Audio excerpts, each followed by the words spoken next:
Okay తమ్ముళ్ళు.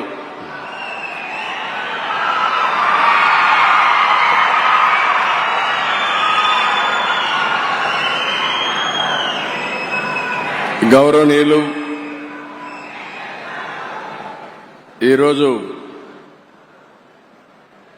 అక్షర శిఖరం రామోజీరావు గారి యొక్క సంతాప సభకు ఇచ్చేసినటువంటి ప్రజలందరికీ పేరు పేరున మనస్ఫూర్తిగా నమస్కారాలు, అభినందనలు, శుభాభినందనలు. గౌరవనీయులు కిరణ్ గారు, అదే సమయంలో వారి సతీమణి శైలజ గారు, అదే మాదిరిగా కుటుంబ సభ్యులైన విజయ్ గారు, ఇంకొక పక్కన పిల్లలందరూ ఇక్కడే ఉన్నారు. రామోజీరావు గారి కుటుంబ సభ్యులందరికీ ఉప ముఖ్యమంత్రి మిత్రులు పవన్ కళ్యాణ్ గారు, అదే సమయంలో former editor in chief Hindu, పేరు చెప్పంగానే అందరూ గుర్తుపెట్టగలుగుతారు, ఎప్పుడూ పోరాటాలు చేసిన రామ్ గారికి, ఎడిటర్ రాజస్థాన్ పత్రిక గులాబ్ కొతారి గారు, ఇకపోతే ఈ కార్యక్రమానికి విచ్చేసినటువంటి నా సహచర మంత్రివర్గ సభ్యులందరికీ, సినిమా ఇండస్ట్రీ వచ్చారు, శ్రీమతి జయసుధ గారు, రాజమౌళి గారు, రాఘవేంద్రరావు గారు, మురళీమోహన్ గారు, అదే మరి మ్యూజిక్ డైరెక్టర్ అయినటువంటి కీరవాణి గారు, శ్యామ్ ప్రసాద్ రెడ్డి గారు, అశ్విని దత్ గారు, కేఎల్ నారాయణ గారు, సురేష్ గారు, గౌరవ శాసనసభ్యులు, ఇంకొక పక్కన ఈరోజు కృష్ణ ఎల్లా గారు ఇక్కడ ఉన్నారు. అంటే మొన్న కోవిడ్లో ఆయన తయారు చేసిన వ్యాక్సిన్ ఎవ్వరూ మర్చిపోలేము. అలాంటి కృష్ణ ఎల్లా గారు, పత్రికా విలేకరులకు అందరికీ నమస్కారాలు. ఈరోజు మనందరం కూడా ఇంత మునుపు చాలా మంది మిత్రులు మాట్లాడారు. ఎంతో చేసిన రామోజీరావు గారికి సమాజం ఏ విధంగా గ్రాటిట్యూడ్ చెప్పగలుగుతామో, ఆయన చనిపోయిన తర్వాత ఈ సంస్కరణ సభలో మనం అందరం ఇక్కడికి సమావేశం అయ్యాం. మనం చేయగలిగేది నివాళులర్పించడం, ఆయన స్ఫూర్తిని గుర్తుపెట్టుకోవడం, అదే స్ఫూర్తి భావితరాలకు అందించవలసిన బాధ్యత మనందరికీ ఉంది. రామోజీరావు గారిని చూస్తే ఇదే జిల్లా, ఇదే ప్రాంతంలో పుట్టారు. పెదపారపూడి, ఒక చిన్న గ్రామం, మామూలు కుటుంబం. కానీ ఒక వ్యక్తి అచంచలమైన విశ్వాసంతో ఏ విధంగా ఎదిగాడో దానికి ఒక ఉదాహరణ రామోజీరావు గారు అని చెప్పి కూడా నేను మీకు తెలియజేస్తున్నా. ఒకే ఒక ఎన్టీఆర్ ఉంటాడు, ఒకే ఒక రామోజీరావు గారు ఉంటారు. వారిని ఎవ్వరు కూడా జీవితంలో అధిగమించలేరు, అది ఎవరికి సాధ్యం కాదు. అలాంటి ఒక అసాధారణ శక్తి. ఆయన ఒక వ్యక్తి కాదు, ఒక వ్యవస్థ. అలాంటి వ్యవస్థను నిర్మాణం చేసిన వ్యక్తి రామోజీరావు గారు. ఆయన ఒకసారి చూస్తే ఏ రంగం తీసుకున్నా ఆ రంగంలో నెంబర్ 1 గా ఉండడం, ఏ రంగం తీసుకున్నా దాన్ని మెగా స్కేల్లో ఆలోచించడం, ఇంకొక పక్కన అందులో ఏది చూసినా కూడా ఒక పద్ధతి ప్రకారం నీతి నిజాయితీకి ప్రతిరూపం రామోజీరావు గారని చెప్పి నేను మీకు తెలియజేస్తున్నా.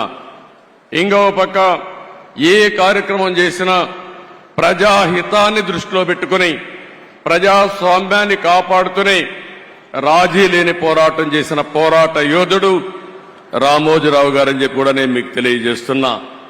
ఈరోజు ఆయన ఏ రంగం తీసినా మీరు చూస్తే, వ్యాపారాలు చేసినా, సినీ రంగం చూసినా, సేవా రంగం చూసినా, పత్రికా రంగంలో చూసినా ఆయనకు ఆయనే సాటి. అలాంటి బృహత్తరమైన కార్యక్రమాలు చేసిన వ్యక్తి రామోజీరావు గారు. ఆయన మీడియాలో చేసిన కృషికి మీరు చూస్తే అనేక అవార్డులు వచ్చాయి. బీడీ గోయంక గాని, యుద్ధ వీరు గాని, ఇలాంటి అవార్డ్స్ అన్ని వచ్చాయి.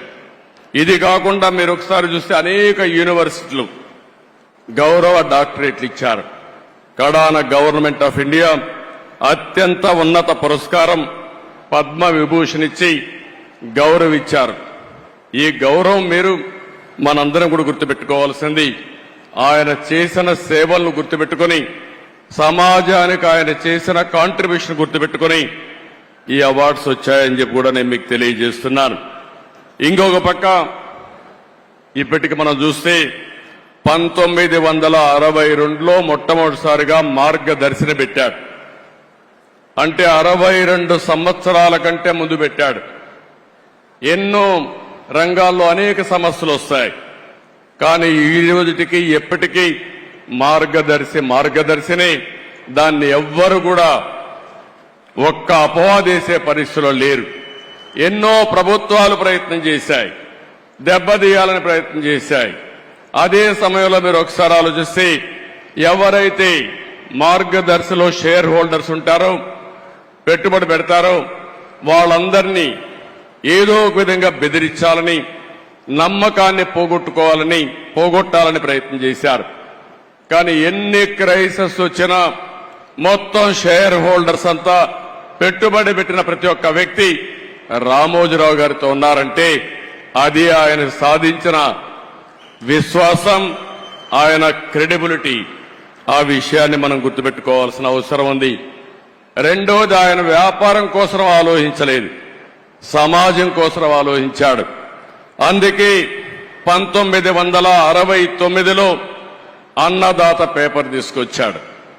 మొట్టమొదటిగా మీడియా పెట్టక మునుపు అన్నదాత పేపర్ మ్యాగజైన్ తీసుకొచ్చి తద్వారా రైతులకు మెరుగైన సేవలు అందించడం కోసం ఎనలేని కృషి చేసిన వ్యక్తి. ఇకపోతే 1974 ఆగస్టు 10న ఈనాడు తీసుకొచ్చాడు. విశాఖపట్నంలో మొట్టమొదటి ఎడిషన్ పెట్టాడు. మామూలుగా ఎవరైనా మీరు ఒకసారి చూస్తే ఒక ఎడిషన్ పెట్టిన తర్వాత సాటిస్ఫై అయ్యేవాళ్ళు. ఆయన ఈరోజు 5 దశాబ్దాలుగా ఈనాడు పేపర్ను అభివృద్ధి చేసిన విధానం చూస్తే ప్రజాగళంగా ఈరోజు ఈనాడు అనునిత్యం ప్రజా చైతన్యం కోసం పనిచేస్తా ఉంది. ఇంకో పక్క మీరు ఒక్కసారి ఆలోచిస్తే 22 ఎడిషన్స్ పెట్టి, జిల్లా ఎడిషన్స్ తీసుకొచ్చి వినూత్నమైన ఆలోచనలతో ప్రజా సమస్యల్ని ఎక్కడికక్కడ ఎండగట్టి మేము రాజకీయాల్లో అపోజిషన్లో ఉంటే ఫైట్ చేస్తాం, రామోజీరావు గారు పత్రికా రంగంలో ఉండి ప్రజా సమస్యలపైన నిరంతరం పోరాటం చేసిన వ్యక్తి రామోజీరావు గారు అని చెప్పి నేను మీకు తెలియజేస్తున్నా. 40 సంవత్సరాలుగా నెంబర్ 1గా ఆ పేపర్ ఉందంటే దానికి ఎంత కార్యదీక్షత ఉంది, ఎంత కృషి చేశారో మనందరం కూడా గుర్తుపెట్టుకోవాల్సిన అవసరం ఉంది. ఇంకో పక్కన ఈరోజు మనం చూస్తున్నాం, కొన్ని వందల మంది జర్నలిస్టులు తయారు చేశాడు, కొన్ని వందల మంది సినిమా నటీనటులను తయారు చేశాడు, కళాకారులకు ప్రోత్సాహం ఇచ్చాడు, గాయకులను తయారు చేశాడు. ఇలాంటి అనేక కార్యక్రమాలు చేసిన వ్యక్తి రామోజీరావు గారు. ఇంకో పక్కన మీరు చూస్తే వ్యాపారంలో మన ఇండ్ల దగ్గర తయారు చేసే పచ్చళ్ళని ఉత్పత్తి చేసి 150 దేశాలకు ఎగుమతి చేస్తున్నాడంటే ఆయన ఆలోచించే విధానం అని చెప్పి కూడా నేను మీకు తెలియజేస్తున్నా. ఇంకొక పక్క ఎలక్ట్రానిక్ మీడియా వచ్చినప్పుడు ఒకేసారి 7 ఛానల్స్ పెట్టాడు. ఉర్దూ ఛానల్ కూడా పెట్టారు. ఎవరైనా పెడితే ఒక ఛానల్ పెడతారు, కానీ ఏది ఆలోచించినా ఒక మెగా స్కేల్లో ఆలోచించి దాన్ని జయప్రదం చేసే వ్యక్తి రామోజీరావు గారు. ఇకపోతే హైదరాబాద్ లో ఫిల్మ్ సిటీ ఏదైతే ఈరోజు హైదరాబాద్ అభివృద్ధి అయిన తర్వాత ఫిల్మ్ సిటీని కూడా ఎవరు కూడా ఇంత స్కేల్లో చేస్తామని దీన్ని జయప్రదం చేసే ధైర్యం ఉండదు. ధైర్యం చేయడమే కాదు, ఈ రోజు ఎవరైనా హైదరాబాద్కు పోతే రామోజీ ఫిల్మ్ సిటీ చూడకుండా తిరిగి వచ్చే పరిస్థితి అంటే అది రామోజీరావు గారి కాంట్రిబ్యూషన్ అని చెప్పి కూడా నేను మీకు తెలియజేస్తున్నాను. ఇలాంటి మనం చూసినప్పుడు ఏదైనా ఒక విపత్తు వచ్చినప్పుడు సేవాభావంతో ముందుకు పోయారు. అనేక సందర్భాల్లో చూశాం. మన రాష్ట్రంలోనే కాకుండా వేరే రాష్ట్రాల్లో కూడా తుఫాన్ వచ్చినా ఇంకా ఏమైనా సమస్యలు వచ్చినా అక్కడ ముందుండి సేవలు అందించారు. పెదపారుపూడిలో గాని తెలంగాణ నాగన్పల్లి గ్రామాలను దత్తత తీసుకుని ఒక 25 కోట్లు ఖర్చు పెట్టారు. కోవిడ్ సమయంలో 2 రాష్ట్రాల్లో ఒక 20 కోట్ల రూపాయలు ఖర్చు పెట్టి ప్రజలకు సేవలు అందించిన వ్యక్తి. ఇవన్నీ ఒక ఎత్తు అయితే నేను ఆయన 40 సంవత్సరాలుగా క్లోజ్గా చూశాను. భయం అనేది ఆయన జీవితంలో లేదు. పోరాటం అనేది ఆయన జీవితంలో ఒక భాగం. ఏ విషయంలో చూసినా రాజీ లేకుండా పోరాడాడు. మీడియాను పెట్టుకుని చాలా మంది ఒకసారి ఆలోచిస్తే ఎవరికైనా రాజకీయాల్లో ఉండే మాకు గాని, పత్రికలు రన్ చేసే పత్రికలు గాని, మీడియా రన్ చేసే వ్యక్తులకు గాని, సినిమాలకు గాని ఎప్పుడు కూడా క్రెడిబిలిటీ ఒకటి ఉంటుంది, విశ్వసనీయత ఒకటి ఉంటుంది. అందుకే ఎన్టీ రామారావు గారు తెలుగు జాతి ఉన్నంత వరకు నెంబర్ 1 గా ఎట్టుంటారో ఈ రాష్ట్రానికి సేవలు అందించిన వ్యక్తిగా తెలుగు జాతి శాశ్వతంగా గుర్తుపెట్టుకునే వ్యక్తి రామోజీరావు గారు అని చెప్పి నేను మీకు తెలియజేస్తున్నా. ఈ రోజు ఇంకొక పక్కన మీరు ఆలోచిస్తే ఎక్కడికక్కడ రేటింగుల కోసం పోరాడే రోజులు, మ్యానిపులేషన్ చేస్తూ అధికార పార్టీ ఏ పార్టీ ఉంటే ఆ పార్టీ దగ్గరికి పోయి పనులు చేసుకునే రోజుల్లో నేను చూశాను ఆయన్ని. నేను పర్సనల్గా వ్యక్తిగతంగా ఆయనతో పరిచయం ఉంది. నా జీవితంలో నాకు ఒక్క పని ఈ ఐఏఎస్ ఆఫీసర్ని ట్రాన్స్ఫర్ చేయమనో, ఈ వ్యక్తికి మంత్రి పదవి ఇవ్వమనో, ఈ వ్యక్తికి ఎమ్మెల్యే ఇవ్వమనో ఎక్కడా చెప్పలేదంటే అది రామోజీరావు గారి యొక్క నీతి నిజాయితీ. విలువల కోసం బ్రతికాడు, ప్రజల కోసం పోరాటాలు చేశాడు. ఎప్పటికప్పుడు ప్రజాస్వామ్యం అపహాస్యమైనప్పుడు నా వంతు బాధ్యతగా నేనున్నానని ముందుకొచ్చి పోరాటం చేసిన వ్యక్తి రామోజీరావు గారు అని చెప్పి నేను మీకు తెలియజేస్తున్నా. చాలా మంది పదవులుంటే సేవ చేస్తాం అనుకుంటాం. రామోజీరావు గారు ఎప్పుడు కూడా పదవులు కాదు, ప్రజా చైతన్యంతో ప్రజలకు మేలైన పరిపాలన ఇచ్చి మేలైనటువంటి సేవలు అందిస్తామని నిరూపించిన వ్యక్తి. 82లో మనం చూశాం. ఎన్టీ రామారావు గారు పార్టీ పెట్టే సమయంలో మీరు ఒక్కసారి ఆలోచిస్తే అప్పటి వరకు కాంగ్రెస్ పార్టీకి ప్రత్యామ్నాయమే లేదు. ఒక ప్రత్యామ్నాయం కావాలని ఆలోచించి 9 నెలల్లో ఎన్టీ రామారావు గారు అధికారంలోకి వచ్చారంటే అందులో ప్రముఖ పాత్ర రామోజీరావు గారికి ఉందని చెప్పి కూడా నేను మీకు తెలియజేస్తున్నా. అక్కడి నుంచి ఆగస్టు క్రైసిస్ వస్తే ఆ రోజు కూడా ప్రజాస్వామ్యాన్ని కాపాడడం కోసం రాజీ లేని పోరాటం చేశాడు. ఇలాంటి పోరాటాలు చేసి ఓసారి అనిపిస్తుంది మనందరికీ, ప్రజాస్వామ్యంలో పత్రికలకు స్వేచ్ఛ ఉంది. 4th ఎస్టేట్ అని మనం అందరం మాట్లాడుతున్నాం.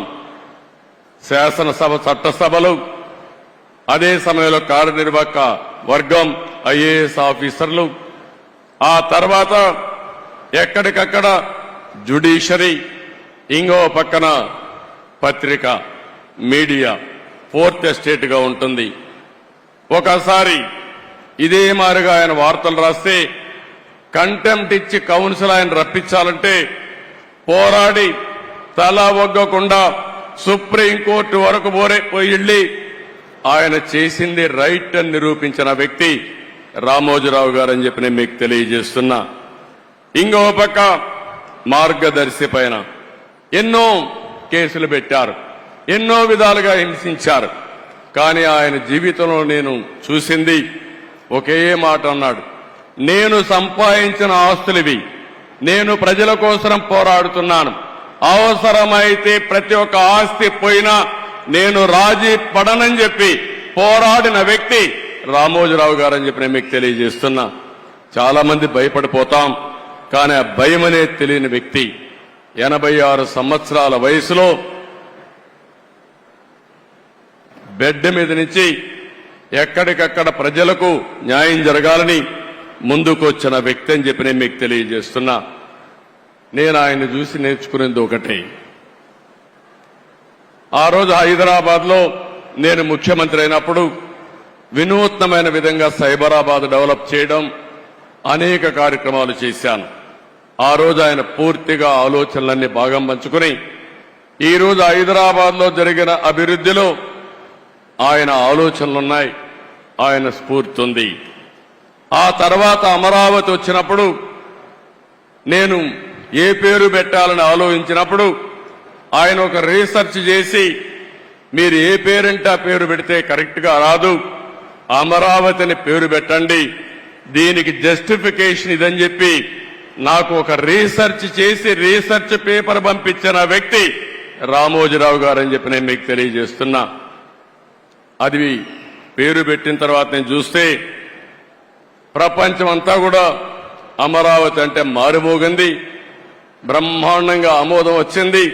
నాకే ఆశ్చర్యం వేసింది. అలాంటి 100% ప్రజలు ఆమోదించిన నగరం మన అమరావతి. 5 సంవత్సరాలు ఇబ్బంది పడింది, కానీ ఏమాత్రం అనుమానం లేదు, మళ్లీ అమరావతి దశ దిశ మారుతుంది. ఈ అమరావతి నగరం తెలుగు జాతి ఉజ్వల భవిష్యత్తుకు నాంది పలుకుతుందని చెప్పి కూడా నేను మీకు తెలియజేస్తున్నాను. అలాంటి సందర్భాలు చాలా ఉన్నాయి రామోజీరావు గారితో. ఆయన అందరికీ సజెషన్స్ ఇస్తారు. ఎవరో ఆయన దగ్గర పోయి ఆయన ఎవరిని పిలవడు. నేను చూసింది ఆయన జీవితంలో.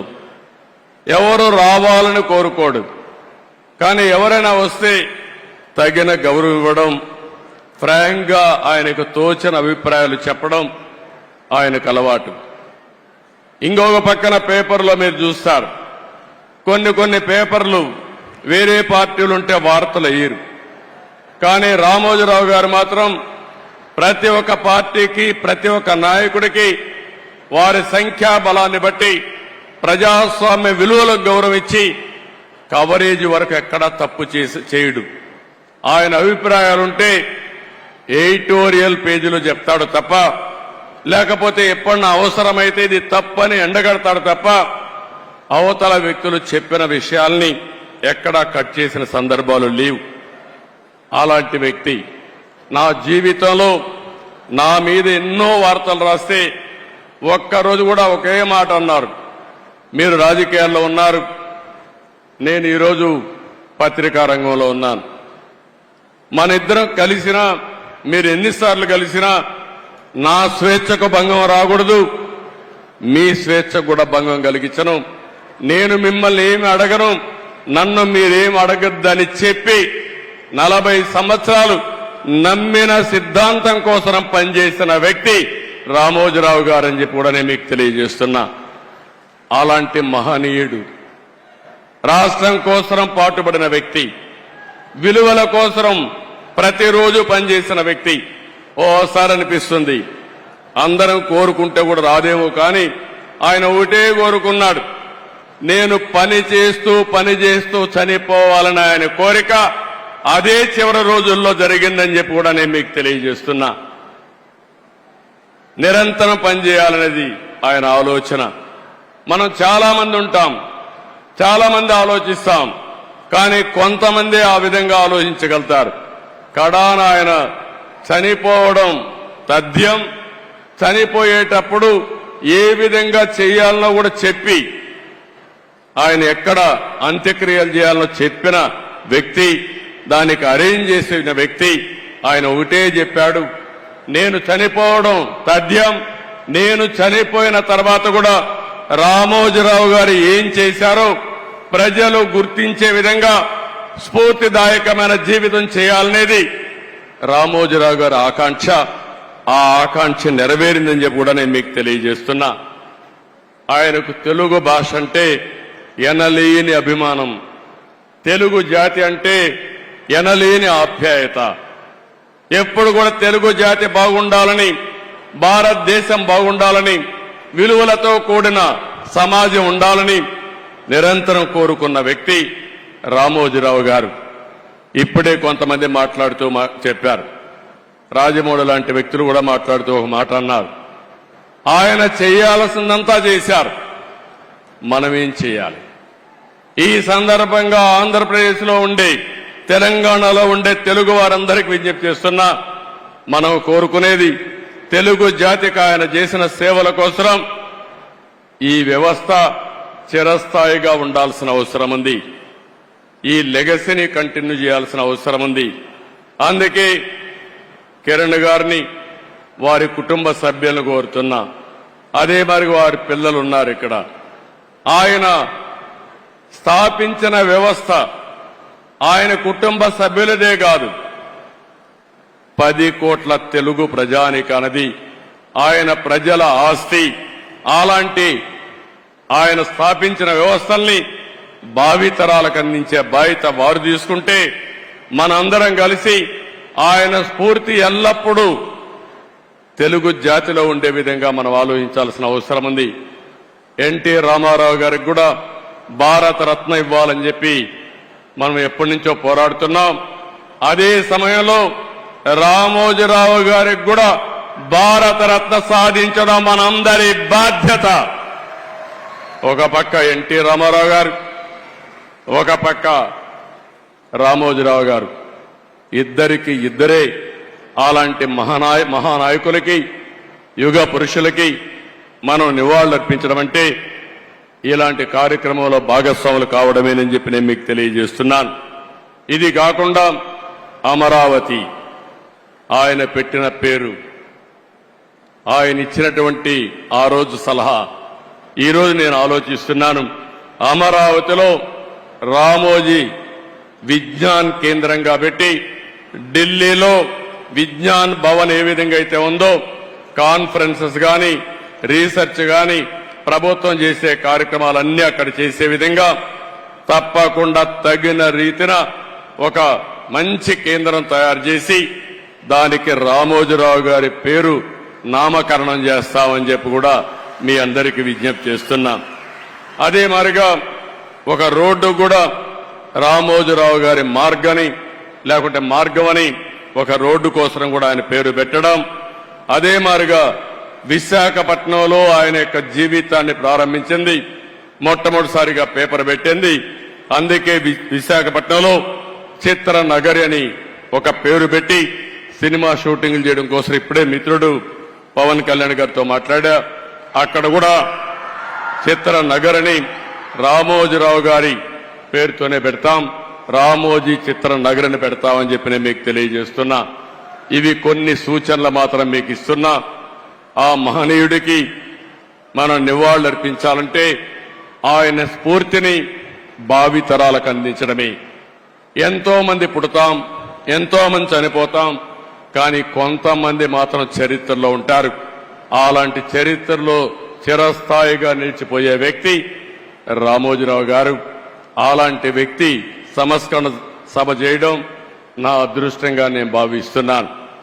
ఆ రోజు ఎన్టీ రామారావు గారు చనిపోయినప్పుడు మెమోరియల్ కట్టాం, ఎన్టీఆర్ మెమోరియల్ కట్టాం, అది శాశ్వతంగా ఉంది. ఈ రోజు రామోజీరావు గారికి కూడా అలాంటి గుర్తింపు ఇవ్వాల్సిన బాధ్యత మన మీద ఉంది. మీరు కూడా సజెషన్స్ ఇవ్వండి.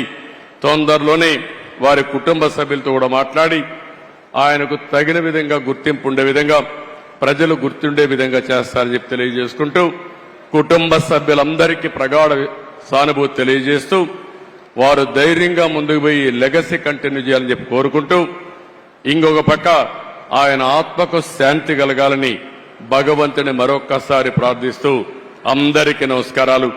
జై హింద్.